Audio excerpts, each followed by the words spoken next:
기도하겠습니다. 잘 나오셨습니다. 큰 은혜 받으십시오.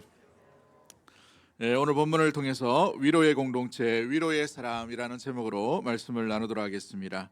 오늘 특별히 우리 3대 또 함께 온 세대 가운데에서 함께 예배드리게 됨을 감사하고 온 세대 가운데에 주의 사랑과 은혜로 말미암아 다자손손 주님 앞에 영광 돌릴 수 있는 믿음의 복된 가정과 가문이 되기를 주의 이름으로 간절히 축복합니다. 할렐루야.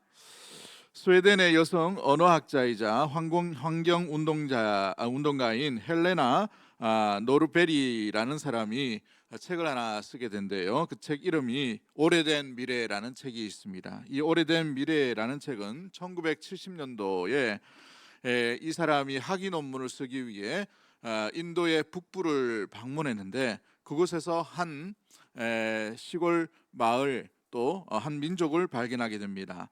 인도의 라다크라는 마을을 방문하게 되는데 이 라다크라는 작은 마을은 그 지역 가운데 작은 티베트라고 말할 수 있을 정도의 티베트과 굉장히 닮은 지역이었습니다. 환경은 굉장히 척박하고 여름은 너무 덥고 겨울은 영하 40도까지 내려가는 굉장히 혹독한 환경을 가지고 있어요. 그러나 이 자연 환경이 혹독함에도 불구하고 이 라다크 사람들은 세상 문명과 접촉한 적이 없기 때문에 굉장히 서로 사랑하고 서로 굉장히 하나됨과 아름다운 전통을 아름답게 유지해 갔던 그런 공동체였습니다. 땅과 물과 날씨와 또 무엇보다도 이 이웃 가운데에 긴밀한 유대 관계를 맺으면서 평화로운 동네, 정말 지산 낙원과 같은 아름다운 하모니를 이루는 이 지역이 라다크라는 마을이었다는 것이죠. 그래서 이 헬레라는 사람이 이 마을에 방문하고 마을 가운데에서 여러 가지를 조사해 봅니다.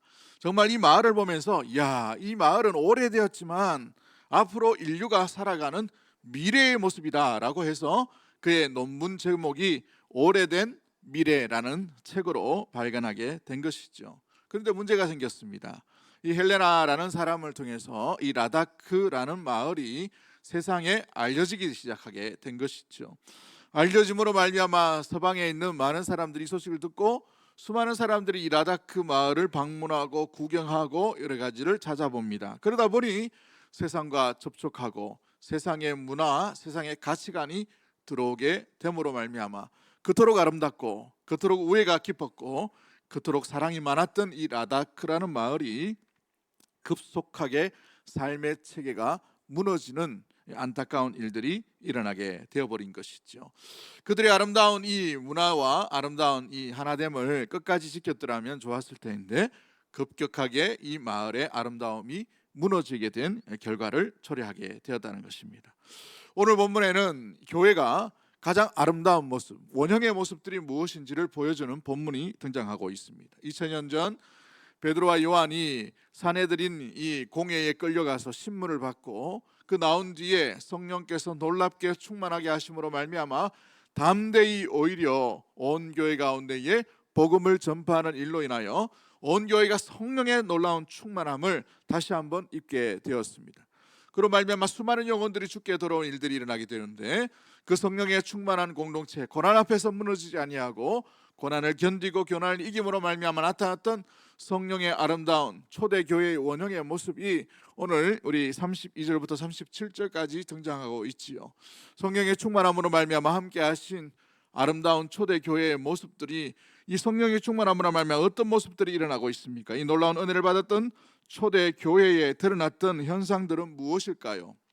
오늘 본문을 보시면 첫 번째 32절 말씀을 통해서 알 수 있는 것처럼 성령의 충만한 가운데에 나타났던 이 초대교회의 모습은 한 마음과 한 뜻의 사람들이 나타나게 되었다는 사실입니다. 우리 32절 말씀을 다 같이 한번 읽어볼까요? 시작. 믿는 무리가 한 마음과 한 뜻이 되어 모든 물건을 서로 통용하고 자기 재물을 조금이라도 자기 것이라 하는 이가 하나도 없더라. 믿는 무리가 어떻게 되었다고 되어 있습니까? 한 마음과 한 뜻이 되었다라고 분명히 말씀하고 있지요. 다시 말씀드리면 성령께서 충만하게 임하심으로 말미암아 그 한 성령을 붙들고 그 성령께서 충만하게 그 공동체에 임할 때에 드러났던 현상이 한 마음과 한 뜻이 되었다라는 모습들로 드러나게 됩니다. 물론 사도행전 2장에 성령께서 충만하게 임하실 때에 나타났던 현상이 되풀이되고 있다는 것을 통해서 알 수 있듯이 성령께서 강력하게 임하시면 드러났던 공동체와 가정은 어떤 모습으로 변화되는가? 가장 먼저 한 마음과 한 뜻이 된다는 사실입니다. 천국을 어디에서 우리가 볼 수 있는가? 성령께서 강력하게 그 심령과 그 가정과 그 공동체에 임할 때에 한 마음과 한 뜻이 되는 것을 바라볼 때에 하나님이 여기 계시며 하나님의 나라가 그곳에 온전히 나타나게 되는 줄 믿습니다. 그렇습니다. 이 하나님께서 놀랍게 임하시는 그 공동체 가운데에 한 마음과 한 뜻으로 변화되는 놀라운 회복된 공동체가 일어나고 있다는 사실이지요. 하나님의 나라는 바로 여기에서부터 시작됩니다. 하나님으로 말미암아 시작되는 것이 하나님의 나라인 줄 믿습니다. 성령을 받아 충만케 됨으로 말미암아 무엇이 되는가? 한 마음과 한 뜻이 된다는 거예요.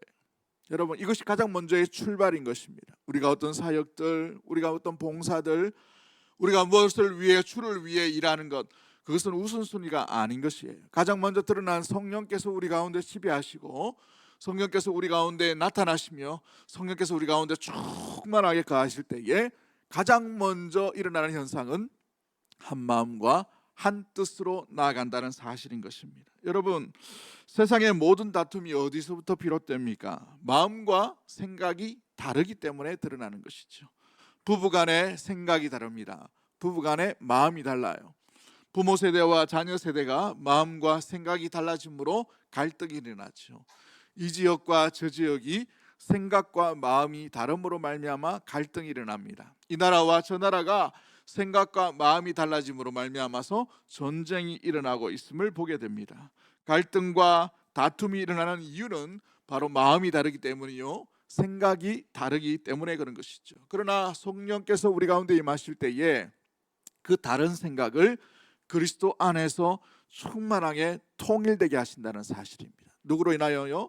예수 그리스도 안에서 예수 그리스도를 위하여 예수 그리스도를 향해 온전히 하나됨의 공동체, 한 마음과 한 뜻으로 아름답게 만들어 가시고 세워 가신다는 사실을 믿는 믿음의 모든 가족들이 되기를 주의 이름으로 간절히 축복합니다. 교회에 수많은 사람들이 있습니다. 사람들이 여러 가지의 색깔과 여러 가지 마음과 여러 가지 생각을 가지고 달아오지요.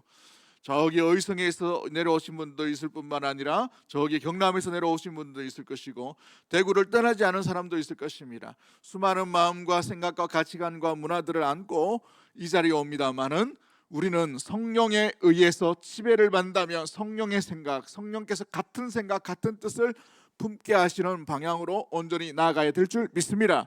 이것이 바로 성령께서 우리를 지배하실 때 드러나는 공동체의 방향이요 모습이라는 사실인 것이지요. 여러분, 그런데 어떻게 한 마음과 한 뜻을 이룰 수 있습니까? 그 한 마음과 한 뜻은 우리의 어떤 열심과 노력으로 이루어지는 것이 아니라 우리의 자존심이, 우리의 생각이, 우리의 마음이, 우리의 뜻이, 우리의 생각이 성령에 의해 지배를 당할 때에 비로소 우리는 하나 되게 하시는 은혜로 말미암아 한 마음과 한 뜻이 되게 될 줄 믿습니다. 여러분, 억지로 하나 될 수 있는 것이 아니에요.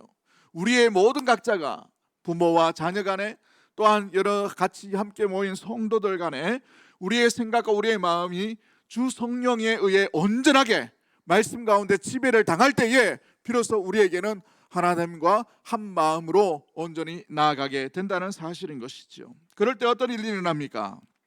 모든 물건을 서로 통용하고 재물을 조금이라도 제 것이라고 여기는 이가 하나도 없다라고 32절에 분명히 말씀하고 있지요. 왜 이렇게 이 물질이 나눠짐과 서로 물건을 통용하고 재물을 조금이라도 제 것이라고 여기는 사람이 없는 놀라운 일들이 일어나게 되었을까요? 자기 생각을 버렸기 때문에 그렇습니다. 자기 뜻을 버렸기 때문에 그런 것이에요. 자기 소유의 욕심을 포기할 때에 나의 주장, 나의 생각, 의지를 포기함으로 말미암아 드러날 때 일어났던 아름다운 모습이 바로 서로 물건을 통용하고 하고 재물을 조금이라도 제 것이라고 여기는 이가 없도록 되어 나가는 공동체가 아름답게 세워지게 되는 것이죠. 로마서 14장 7절과 8절 말씀 우리 한번 살펴봅니다. 로마서 14장 7절과 8절 시작. 우리 중에 누구든지 자기를 위하여 사는 자가 없고 자기를 위하여 죽는 자도 없도다.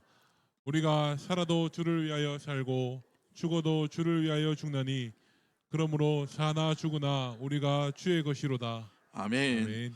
바울의 고백이 무엇을 얘기합니까? 그러므로 우리가 사나 죽으나 우리가 누구 것이라고 되어 있죠? 주의 것이다라는 고백.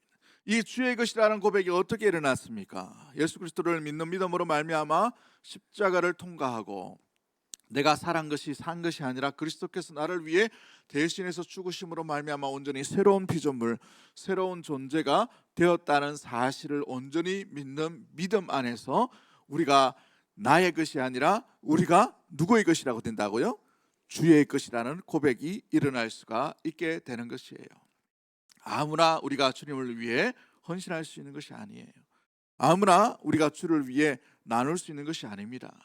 주님의 주인 되심, 주인이 주님이라는 사실을 경험하지 아니하고 고백되지 아니하면, 우리가 날마다 우리의 삶 가운데 점검이 되지 아니하면, 우리의 은사를 주신 분, 우리를 가족되게 하신 분, 우리를 이렇게 아름다운 직장을 가지게 하신 분, 우리가 이렇게 귀한 아름다운 공동체를 만나게 하신 분이 주님이라는 사실을 놓쳐버릴 때에는 우리 자신의 것으로 인하여 아까워서, 또 때로는 말미암아 이 일로 인하여서 내 것이라는 생각들이 온전히 지배되게 되어 있는 것이에요. 그러나 나를 살리신 분, 나를 위해 죽으신 분이 누구인지를 온전히 기억함으로 말미암아 내가 사나 죽으나 나는 주의 것입니다라는 고백으로 말미암아 그 예수 그리스도를 만난 믿음의 심령, 성령께서 그것을 깨닫게 하시는 심령은 내 모든 것이 다 누구의 것입니다라고 고백할 수가 있어요?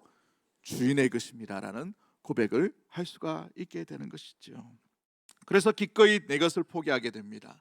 기꺼이 내 것을 아름답게 드리게 됨으로 말미암아 서로 물건을 통용하게 되고 재물을 조금이라도 아끼는 것이 없도록 내 것이라고 생각하는 이들이 나타나지 않음으로 말미암아 아름다운 나눔의 공동체가 형성되게 되는 것이죠.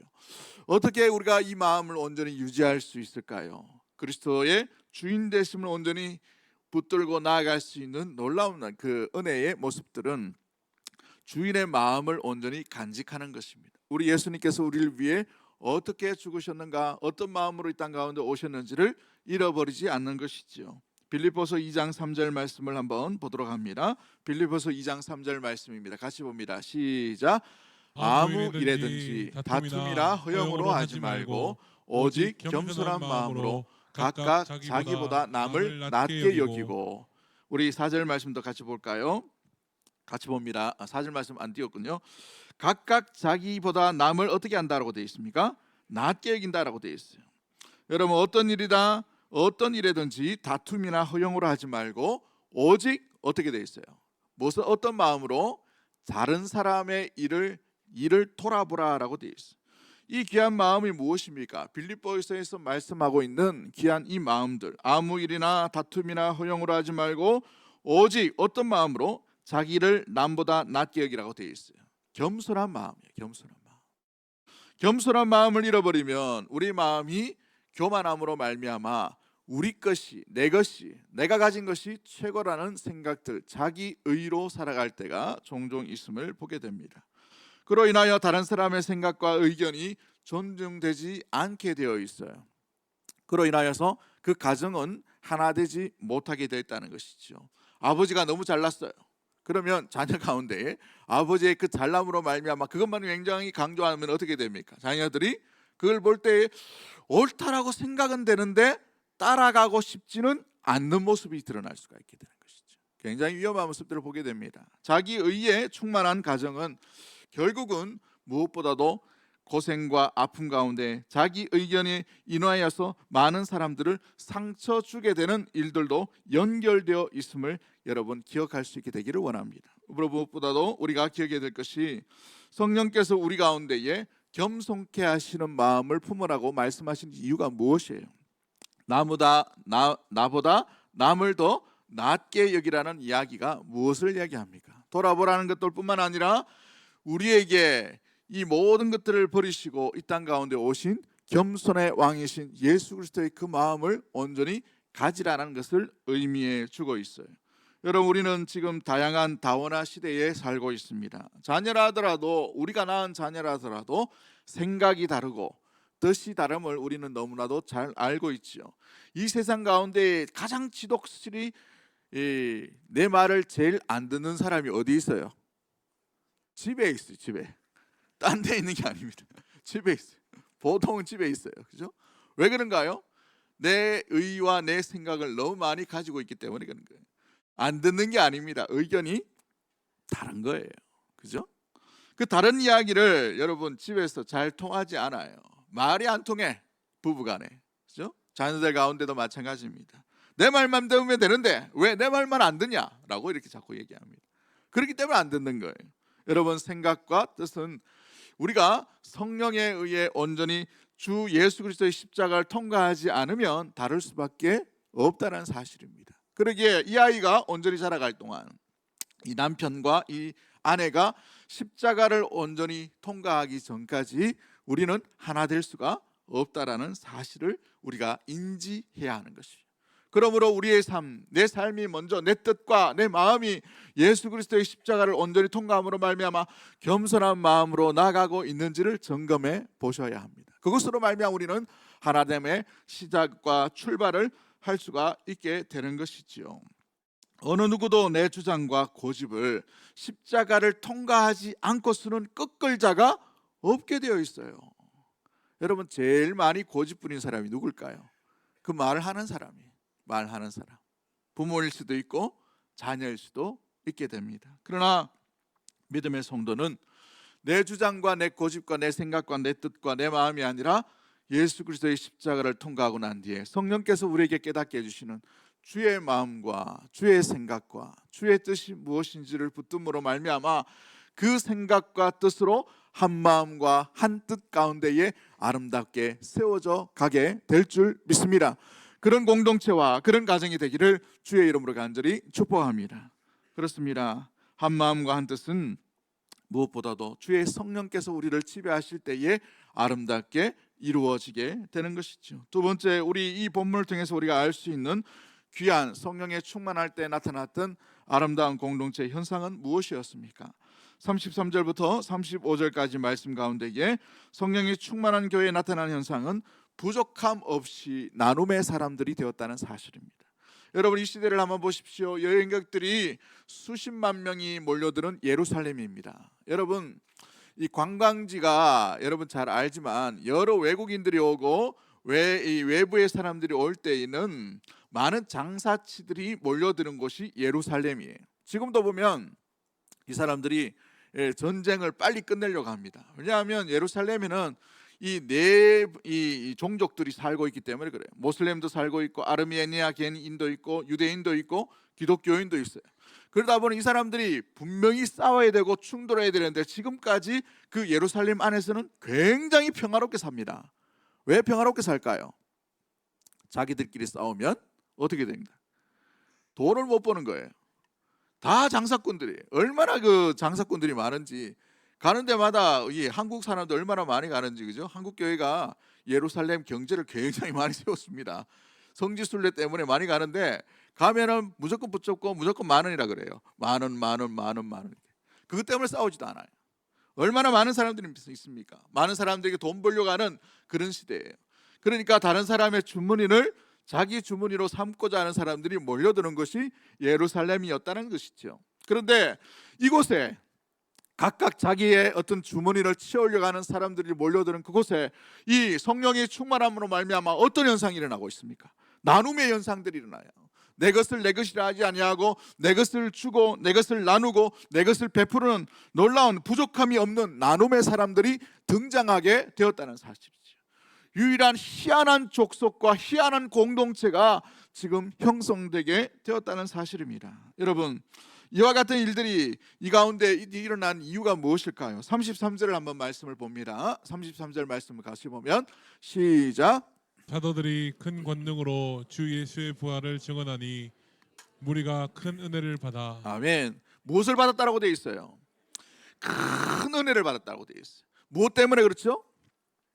사도들이 큰 권능으로 뭐라고 고백했기 때문에 그렇습니까? 33절 말씀에 주 예수의 뭘 얘기했다고요? 부활을 증거했다고 되어 있어요. 여기가 굉장히 중요한 의미가 있죠. 왜 부활을 증거했는데 큰 무리가 은혜 받았다고 했을까요? 그들은 죽으면 끝이라고 생각했어요.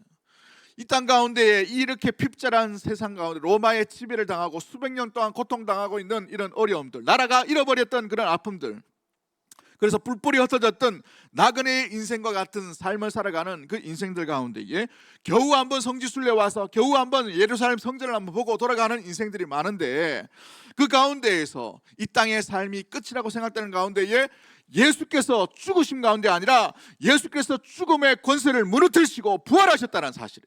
할렐루야. 죽음이 끝이 아니라 새로운 생명이 있다는 것을 그들이 알게 되었다는 사실이에요. 죽음 이후에 새로운 놀라운 영생과 놀라운 삶이 보장되어 있고 삶이 이어 주어진다는 사실을 예수 그리스도를 통해 알게 되었다는 사실인 것이죠. 그로 인하여 현세의 삶에 목적을 가지지 않습니다. 목숨을 걸지 않아요. 이후의 삶 가운데 또 다른 삶, 영원한 삶이 우리 가운데 보장되어 있고 기다리고 있다는 사실을 알게 되어 있어요. 이것이 은혜인 것이에요. 사랑하는 성도 여러분, 우리가 무엇에 대해서 은혜를 받고 있나요? 때로는 좋은 메시지, 좋은 어떤 예화, 좋은 어떤 이 감동들이 된 여러 가지의 간증들, 여러 가지 있을 수가 있습니다. 이 땅 가운데 가장 큰 간증, 가장 놀라운 간증, 우리에게 가장 큰 은혜를 주는 귀한 예화와 간증은 예수 그리스도께서 죽으심 가운데 부활하셨다는 이야기인 줄 믿습니다. 이것이 우리에게 가장 큰 감동이 되셔야 돼요. 왜 그렇습니까? 이 땅의 부족함과 모자람과 연약한 삶 가운데에서 그것이 끝이 아니라 우리에게 영원한 삶을 허락해 주시고 그 삶이 예비되고 기다리고 있다는 사실인 것이죠.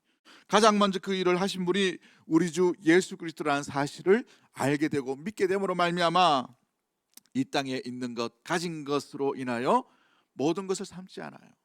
아웅다웅하지 않는다는 것입니다. 내게 조금 없는 것, 그것 때문에 목숨 걸지 않는다는 거예요. 내가 좀 많이 가진 것 때문에 내게 자랑을 할 수 있는 그런 욕심과 모습들이 필요가 없다라는 것을 알게 되었다는 것이에요. 왜 그렇습니까? 이 땅에 남겨져 있는 모든 것들을 다 두고 가는 인생이요, 저 하나님의 나라에는 이것보다도 더 놀라운 상급이 우리 하나님의 나라에 그곳에 예비되어 있기 때문인 줄 믿습니다. 그곳에서 기다리신 분이 우리 부활하신 예수 그리스도이시기 때문에 이 땅에 있는 금은과 이 땅에 있는 명예와 이 땅에 있는 수고와 이 땅에 있는 것들로 인하여 내 목숨을 거는 것이 아니라 저 하나님의 나라, 영원한 나라가 우리에게 있음으로 말미암아 그 영원한 나라를 목적을 바라보며 그 영원한 나라를 위해 아름답게 우리의 생을 살아갈 수 있다라는 귀한 믿음이 생기기 때문에 그러한 줄 믿습니다. 사랑하는 성도 여러분, 그렇습니다. 여러분, 이 땅의 것만 보인다는 것은 하나님의 나라를 온전히 붙들지 못한 것입니다. 예수 그리스도께서 우리를 위해 부활하신 부활의 증인이 되심을 온전히 우리 마음 가운데 새기지 못하면 이 땅의 것으로 만족하려고 하는 욕망과 욕심의 사람이 될 수밖에 없지요. 그런 사람과 그런 가정과 그런 공동체가 있으면 나눔이 이루어질 수가 없는 거예요. 베품이 이루어질 수가 없는 것이죠. 오늘 성령께서 이 초대교회 가운데 강력하게 충만하게 임하셨어요. 하나님의 나라를 소망하고 하나님의 나라를 바라보는 놀라운 일들이 그들 심령 가운데 충만하게 자리 잡게 되어 있어요. 아, 이 땅의 삶이 끝이 아니구나. 우리 주 예수 그리스도께서 부활하신 그 하나님의 나라, 그 하나님의 나라가 우리를 위해 예비되어 있구나라는 것을 알게 되었어요. 그러다 보니 자기가 붙들고 있고 자기가 소유하고 있는 이 일에 대해서 나눔이 시작되게 되는 것이에요. 아무나 나눌 수가 있는 것이 아닙니다. 하나님의 나라를 소망하고 하나님 나라를 붙들고 하나님 나라 가운데 살아가는 자만이 지금 이 땅 가운데 있는 것을 나눠줄 수 있는 삶으로 온전히 살 수가 있게 되는 것이죠. 그러기에 사랑하는 성도 여러분, 큰 은혜를 받아 우리가 해야 될 아름다운 모습의 삶은 바로 이 나눔의 삶이에요. 성령이 충만하게 함으로 말미암아 우리는 생각과 마음과 입술로만 우리가 이 은혜를 간직하는 것이 아니라 이 은혜를 흘려보낼 수 있는 나눔의 공동체, 나눔의 삶, 부족함이 없는 인생의 가정과 공동체를 세우기 위해 아름답게 세워나가는 그 귀한 나눔과 섬김들이 반드시 일어나야 한다는 사실인 것이죠. 한국교회가 숨은 곳에서 수많은 일들이 참 많이 하였습니다. 많은 돌봄과 많은 수고를 했어요. 대부분의 이 귀한 복지 또 나눔의 사역들이 80% 이상이 한국 교회가 감당하고 있어요. 그렇게 많은 것을 감당함에도 불구하고 왜 한국 사회에 있어서 한국 교회가 이렇게 손가락질을 많이 받고 있을까요? 몰라서 그런 것도 있습니다. 아니요, 그죠? 몰라서 그런 적도 있어요. 그러나 지금 이 시대가 140년 정도의 이 기독교 역사가 있는 것을 바라보게 되죠. 그러나 현대의 사회에 오면 올수록 더욱더 이와 같은 손가락질과 지탄을 받는 이유가 무엇일까요? 그들이 요청하는 것이 무엇입니까? 제대로 된 하나님의 나라를 좀 보여달라는 거예요. 다른 것이 아니에요. 제대로 된 하나님 나라가 있다면 너희 교회를 통해서, 교회 다니는 성도를 통해서, 예수 믿는 예수쟁이들을 통해서 좀 보여달라는 거예요. 근데 왜 보여지지 못할까요? 우리는 이론적인 그런 그리스도인으로 지금 은혜 받는 것에만 만족하고 있지는 않은지 우리 삶을 계속해서 점검해 보아야 하는 것이죠. 여러분, 강물이 생명력을 얻는 이유가 뭐예요? 그 강물이 생명력을 잊게 되는 놀라운 이유가 무엇입니까? 강은 산으로부터 낮은 곳으로 흘러가기 때문에 그래요. 그 강이 멈춰버리고 흘러가지 않으면 그 속에 물론 생명이 좀 살 수 있습니다만은 곧 그 물은 썩어버린 것을 보게 되죠. 마찬가지입니다. 우리에게 주신 은혜가 우리에게만, 우리의 생각에만, 우리의 마음에만 머물러 있다면 여러분, 그 은혜는 어찌 보면 갈 곳을 모르는 생명력, 능력들이 다른 곳으로 흘러가서 예수 그리스도의 복음, 예수 그리스도의 능력, 예수 그리스도의 은혜, 예수 그리스도의 사랑, 예수 그리스도의 자비, 예수 그리스도의 온전함을 드러내는 현장을 잃어버린, 적용점을 놓쳐버린 그런 모습들로 살아가고 있지는 않은지 우리 자신을 한번 점검해 봐야 하는 것이죠. 어느 교회 어느 성도가 어느 소그룹 모임 가운데에서 자기가 생각하는 교회관에 대해서 막 이야기를 하게 되었습니다. 아주 예리한 비판을 하면서 교회가 이래야 됩니다. 교회가 이렇게 살아야 됩니다. 교회 다니는 삶, 교회의 모습들은 이런 모습들로 사회의 대안이 되어야 되고 돌봄이 되어야 된다라고 이야기하는 한 사람이 있었어요. 그래서 많은 사람들이 좀 이렇게 날카로운 지적이고 비판이었지만 공감을 하게 되었습니다. 그 중에 한 나이 많은 한 분이 손을 들어서 그 형제에게 이렇게 얘기합니다. 형제님의 그 말과 내용들은 너무 공감이 됩니다. 너무 감동이 되고 너무 은혜가 됩니다. 그렇다면 형제님과 형제님의 가정은 그렇게 말하는 것처럼 이웃을 위해 돕는 일은 무엇이고 이웃을 위해 나눔의 삶을 가지고 있는 것은 무엇인지 우리들에게 좀 알려달라라고 얘기했습니다. 그 이야기를 하자마자 그 청년이 자리에 앉아서 얼굴을 붉히고 아무 말도 하지 못하였다는 거예요. 이론적 그리스도인으로 살아가고 있다는 것이죠. 돌봄을 알아요. 나눔을 압니다. 근데 안 돼요. 왜 안 될까요? 자기 의로 살아가고 있기 때문에 그런 거예요. 여러분, 우리가 제대로 하나님의 나라를 붙들고 하나님의 나라를 소망한다면 우리에게 있는 이것이 누구에 의해 주어진가를 잃어버리지 않게 되어 있습니다. 그럴 때 나눔이 일어나게 되는 것이죠. 그럴 때 이웃이 보여지게 되는 것입니다. 그럴 때에 연약한 성도가 드러나고 보여지게 되는 거예요. 아무나 이렇게 섬김과 나눔을 할 수가 있는 것이 아니라는 것이죠. 초대교회는 복음을 듣고 성령의 놀라운 은혜로 말미암아 큰 감동을 받게 되었습니다. 그러나 감동을 감동으로 이긴 것이 아니라 그 감동의 삶으로 부족함이 없는 것들로 인하여 자기 것을 나누게 되었다는 사실이에요. 나눔의 삶이 아름답게 이어져 가게 된 것이지요. 우리에게 주신 은사도 마찬가지입니다. 우리에게 주신 달란트도 마찬가지예요. 나를 위해서만 사용되면 그 달란트는 주님이 주신 달란트가 아닌 것입니다. 주님은 이 달란트로 인하여 주의 영광과 주의 은혜와 주의 능력과 주의 사랑을 드러내는 곳에 사용하기를 원하신다는 사실인 것이죠. 지난주에 이웃 할머니 한 분이 식사하려고 강사 목사님하고 식사하려고 이렇게 가려고 하는 차원에 갑자기 우리 교회 성도님 아닌데 교회로 들어가신 것을 보게 되었어요. 보통은 화장실 이용하시는 건가 싶어가지고 그냥 말을 좀 걸지는 않습니다.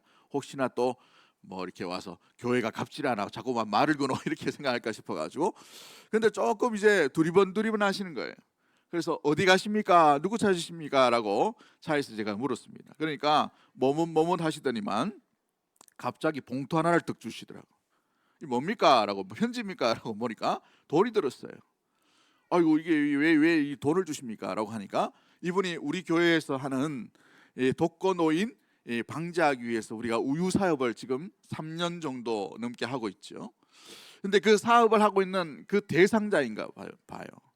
근데 그 섬김과 그 나눔 가운데에서 계속해서 매주 한 2차례 정도 이 우유를 나누고 야구르트를 나누면서 우리 한 분이 또 찾아가서 건강하신지 건강하시지 않은지 이렇게 또 점검도 하고 또 구청과 동사무소에 연결되어서 이것을 살펴보는 그런 사업들이 연결되어 있습니다. 그게 너무 감사했는지 교회가 너무 좋은 일을 한다고 너무 고마워서 그걸 갚을 길이 없어가지고 자기가 보니까 얼마나 많이 모았겠습니까? 보니까 그렇죠? 10,000원, 20,000원 이렇게 모아가지고 그걸 또 주시는 거예요. 안 받습니다. 괜찮습니다. 가져가시라고 하니까 거의 막 차 안으로 막 집어넣으셔가지고 이렇게 하시더라고요. 너무 고맙습니다라고 이렇게 얘기하더라고요. 그걸 보면서 너무너무 감동되었어요. 여러분, 우리의 나눔이 작은 일이지만 그 작은 나눔으로 말미암아 지역사회 사람들이 교회를 바라볼 때 어떤 생각이 들까요? 야구르트 하나 나눠주면서 생색은 내기는 이런 게 아니에요. 보이지 않게 이러면 색깔도 내지 않습니다. 우리 교회가 후원한다는 말도 하지 않아요. 그런데 그걸 안다는 거죠. 너무너무 감사한 일이에요. 이와 같이 우리의 삶, 우리의 가정 주위에 부족함이 있는 인생들이 보여지기 위해서 우리가 주의 나라 가운데 거할 수 있는 우리 대구 농성의 모든 가족들과 성도들이 되기를 주의 이름으로 간절히 축복합니다. 아직도 우리 이 수성사가 일대에는요 연탄 떼신 분이 아직 있어요. 화장실, 공동 화장실 쓰시는 분이 몇 가정이 남아 있습니다. 아직 재개발 들어가지 못해서 여러 예전 이 지역이 얼마나 낙후된 지역이었습니까? 수십 년 전에는. 그렇게 살아가신 분이 아직도 있는 것으로 알고 있어요. 많은 이 복지단체들이 이곳에 포진하고 있어요. 가끔 이렇게 들러서 뭐 필요한 게 없냐라고 물어볼 때에 이거 필요합니다, 저거 필요합니다. 우리 교회가 감당할 수 없을 정도의 여러 가지 일들이 있더라고요. 감당할 수 없는 일들은 다른 일들을 맡기고 우리가 할 수 있는 작은 일들 나눔 가운데에 우리 은혜를 우리에게만 쏟지 아니하고 이 은혜를 반드시 흘려보낼 수 있는 나눔이 있는 공동체가 되기를 주의 이름으로 간절히 축복합니다. 그런 가정으로 나아갈 수 있는 믿음의 모든 가족들이 되기를 주의 이름으로 간절히 축복합니다. 마지막 세 번째로 우리가 기억해야 될 것이 무엇입니까? 교회와 많은 이들을 위로하는 위로의 사람이 일어나게 되었다는 사실이죠. 36절과 37절 말씀을 보십시오. 한 뜻과 한 마음 나눔의 교회는 그 시대의 교회와 이웃에게 위로의 공동체가 되었어요. 그 위로의 공동체 가운데에는 위로의 사람이 등장하게 되죠. 그의 이름은 요셉이었습니다. 더하다라는 이름을 가진 요셉이었죠. 그런데 이 교회가 너무나도 감동받아서 이 사람의 사역과 이 말과 섬김으로 말미암아 큰 위로를 받았어요. 그래서 이 사람의 이름이 이 레위 지파 요셉이라고 되어 있는데 이 요셉의 이름을 뭐라고 별칭을 부릅니까? 바나바라는 이름으로 별칭을 바꾸게 됩니다. 별명을 지어주게 되죠.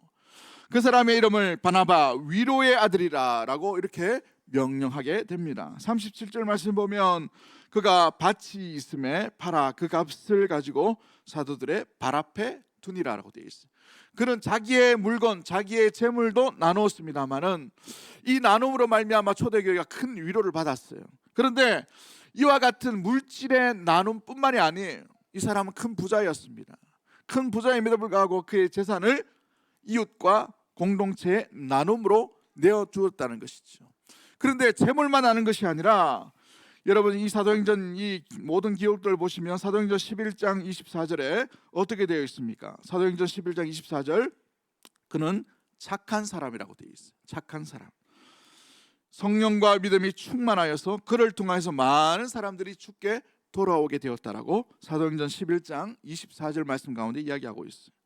사도행전 9장 27절과 11장 25절 말씀에는 이 회개한 바울이죠. 이 바울을 찾아가서 그 사람을 세우고 일으키고 패배자와 실패자와 낙심자가 아니라 다시 주의 일을 감당할 수 있도록 놀랍게 세워가는 사람이 누구였냐 하면 바로 위로의 사람 바나바였다는 사실인 것이죠. 여러분 보십시오. 한 사람의 모습으로 말미암아 초대교회의 역사가 달라지는 놀라운 일들이 이 한 사람의 긍휼과 자비함, 또 지혜와 명철, 또 무엇보다도 그 말과 마음 가운데 위로함으로 말미암아 드러나게 되었다는 사실이에요. 여러분, 이 위로라는 말은 파라클레시스라는 단어를 씁니다. 이 파라클레시스라는 단어는 뭐냐면 권면하다, 격려하다, 위로하다라는 거예요. 성령께서 그 10년 가운데 임하실 때에 성령께서 하시는 사역들을 바나바가 하고 있다는 사실입니다. 성령이 충만하게 할 때 우리 가운데 위로하시는 위로의 영으로 임할 때에 파라클레시스라는 단어를 쓰게 되어 있는 것이죠. 바나바의 사역을 보면 그의 말과 그의 마음으로 말미암아 지역과 이웃 사람들, 낙심자들, 실패한 자들을 온전히 세워가는 놀라운 일들 가운데 쓰임받는 사람이 바로 위로의 사람이었던 바나바라는 사람이었다는 사실입니다. 어느 TV 프로그램에 사람이 라디오에 나와서 라디오에서 여러 가지 이야기하는 것을 잠깐 듣게 되었어요. 그분이 남편들과 대화하는 중에 이런 이야기를 하게 됐다고 합니다. 남편 여러분은 부인이 어떨 때 제일 싫습니까? 어떨 때 집에 안 들어가고 싶습니까? 가족이 되니까 좀 이 예를 이렇게 골랐습니다만은, 그렇게 얘기하니까 어떨 때 부인이 제일 두렵던가요? 라고 하니까 여러분들이 거의 대부분이 이런 얘기를 해요. 요리 못하는 사람, 돈 못 버는 아내. 이걸 이야기한 사람이 한 사람도 없어요. 제일 많이 이야기한 게 뭐냐면 말을 기분 나쁘게 하는 사람이에요. 말을 기분 나쁘게 하는 부인이라는 것이죠. 집에 가기가 싫대요. 말을 기분 나쁘게 하니까. 그래서 이야기를 가지고 아내 모임 가서 그대로 이야기하게 되었다고 합니다. 아내 모임 가서 남편들이 제일 싫어하는, 두려워하는 아내가 어떤 상인가, 말을 기분 나쁘게 하는 사람이랍니다 라고 이야기하니까 그 아내분 중에 한 분이 이렇게 얘기합니다. 나는 틀린 말은 하지 않아요. 성격 자체가 한 번 아니면 아닌 거래요. 원래 평생 나는 틀린 말을 해본 적이 없습니다 라고 얘기해요. 그 이야기를 강조하면서 웃으면서 그렇게 얘기했다고 합니다. 근데 그 패널이 그렇게 얘기하는 거예요.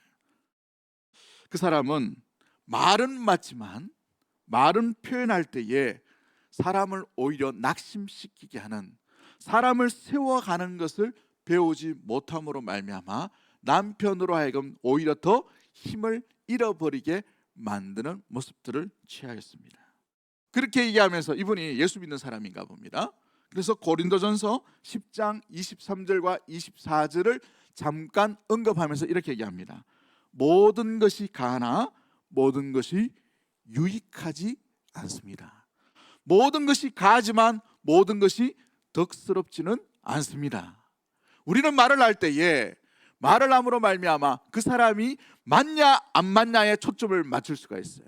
남편이 틀렸다, 자녀가 틀렸다, 아내가 틀렸다, 저 사람이 틀렸다, 이렇게 지적질하는 것이죠. 그러나 사람을 아름답게 세워나가는 말, 사람을 일으키는 말, 사람을 위로하는 말은 유익하냐 덕을 세우느냐, 이 말이라는 것이죠. 가정과 교회에 필요한 말은 정확한 말이 아니에요. 정확한 말은 성경책에 다 기록되어 있어요. 성경을 믿고 우리 주님을 따르는 믿음의 성도가 해야 될 말은 위로의 말인 줄 믿습니다. 사람을 세워나가는 말인 줄 믿습니다. 사람을 일으키는 말인 줄 믿습니다. 다음 세대를 일으키는 말인 줄 믿습니다. 믿음의 성도를 일으키는, 세우는 말인 줄 믿습니다. 그러기에 옳은 말 하는 것보다 덕스러운 말이 필요한 거예요. 여러분, 정확한 말보다 무엇보다 더 중요한 것은 유익한 말이 더 필요하게 되는 것이죠. 사랑하는 성도 여러분, 믿음의 공동체 여러분, 사람의 유익을 주고 위안을 주고 위로를 주며 세워나가는 믿음의 가정과 교회로 온전히 살아가게 되기를 주의 이름으로 간절히 축복합니다. 그러기 위해 우리 역시 우리의 말과 우리의 감정과 우리의 내면이 주의 성령에 온전히 충만하게 지배함을 받아야 하는 것이죠. 남편이 먼저 성령의 지배함을 받기를 원합니다. 아내들이 먼저 주의 성령의 온전한 지배를 받기를 원합니다. 자녀 세대 여러분, 우리 자녀 세대 여러분들이 주의 성령의 온전히 지배함을 받아서 우리가 하고 싶은 말이 아니라 주께서 우리를 통해 들려지길 원하시는 유익과 덕으로 말미암아 수많은 영혼들이 주께 돌아오는 놀라운 일들, 위로의 공동체, 위로의 사람이 되는 우리 대구 동성의 모든 가족들이 되기를 주의 이름으로 간절히 축복합니다. 우리 이 시간에 찬양 하나 하도록 하겠습니다. 이곳에 생명샘 솟아나 모든 눈물 골짜기 지날 때에 머자나 열매 맺히고 웃음소리 넘쳐나리라. 우리 믿음으로 가사를 생각하며 우리 가정과 우리 교회가 바로 이 위로의 공동체, 위로의 사람들로 온전히 주를 위해 기뻐하는 온전한 공동체 될 수 있도록 그런 마음으로 한번 찬양합니다. 이곳에 생명샘 솟아나 눈물 골짜 지나갈 때에 모자라 열매 맺히고 모자라 열매 맺히고 웃음소리 넘쳐나리라. 꽃들도 구름도 바람도 날 바라고 찬양하라 찬양하라 예수를. 하늘을 울리며 노래해 나의 영혼아. 은혜의 주 은혜의 주 그날의 하늘이 열리고 그날에 하늘이 열리고 모든 이가 보게 되리라. 마침내 꽃들이 피고 마침내 꽃들이 피고 영광의 주가 오시리라. 꽃들도 구름도 바람도 넓은 바다로 찬양하라 찬양하라 예수를. 하늘을 울리며 노래해 나의 영혼아. 은혜의 주 은혜의 주 은혜의 주. 우리 시간에 합심해서 한번 기도하기를 원합니다. 가족끼리 오셨으면 가족끼리 손을 잡고 한번 기도하기를 원합니다. 부모 세대를 위해 한번 기도하기를 원합니다. 부모 세대가 주의 성령의 온전히 충만한 은혜를 경험하게 하시고 무엇보다도 그 발자취 뒤안길이 더 아름다운 우리 부모 세대가 될 수 있도록 성령의 충만함으로 말미암아 온전히 주께서 기뻐하시는 믿음의 사람, 한 마음과 한 뜻으로 온전히 믿음의 사람들을 세워나가는 아름다운 부모 세대가 될 수 있도록 또 나눔과 베품 가운데에 하나님의 나라를 아름답게 볼 수 있는 부모 세대가 될 수 있도록 또 우리 자녀 세대를 위해 기도하기를 원합니다. 이 자녀 세대가 주의 성령의 세대가 될 수 있도록 도와주시고 주님께서 기뻐하시고 세우시고 함께 하시는 은혜의 세대로 말미암아 온전히 일어날 수 있도록 그 가정이 될 수 있도록 또한 우리 주의 몸된 교회가 바로 이 위로의 공동체, 위로의 사람들로 인하여서 세상 사람들 가운데 위로가 필요한 곳에 주님의 사랑의 위로를 온전히 전하는 아름다운 공동체로 세워지게 하여 주시옵소서. 성령이여 우리 가운데 함께하여 주시고 우리를 지배하여 주시고 다스려 주시고 충만케 해달라고 주신 말씀 생각하며 우리 주여 한번 외치고 통성으로 합심해서 한번 기도하도록 하겠습니다. 주여. 하나님 아버지